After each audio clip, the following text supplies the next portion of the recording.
시청자 여러분 안녕하십니까? 9시 뉴스를 시작하겠습니다. 일본 정부가 한국을 백색 국가에서 제외하는 결정을 하기로 한 날이 내일입니다.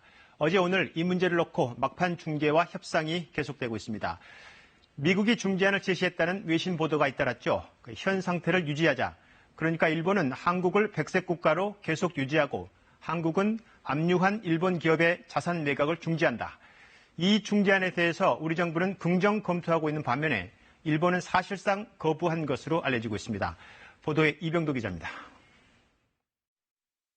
로이터 통신과 일본 아사히 신문은 미 고위 당국자를 인용해 미국의 중재안을 잇따라 보도했습니다.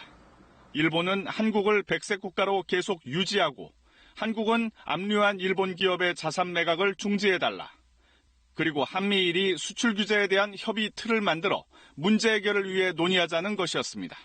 현상 동결, 즉 현재 시점에서 추가 조치를 취하지 말고 대화에 나서라는 게 미국 측이 제시한 중재안의 핵심입니다. 관건은 일본 측 입장.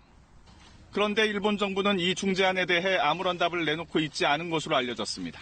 사실상 미국의 중재안을 거부하는 겁니다. 스가 일본 관방장관은 보도와 같은 사실을 없다며 미국의 중재 사실을 부인하기도 했습니다.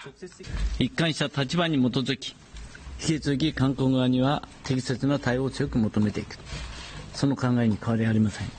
청와대는 공식적으로는 미국의 중재안 여부를 확인하지 않고 있습니다. 하지만 중재가 됐든 어떤 방식이 됐든 여러 방안에 대해 긍정 검토할 의향이 있다고 밝혔습니다. 다른 정부 관계자도 우리 정부가 미국의 중재안을 긍정적으로 검토하고 있는 것으로 안다며 사실상 수용 의사를 내비쳤습니다.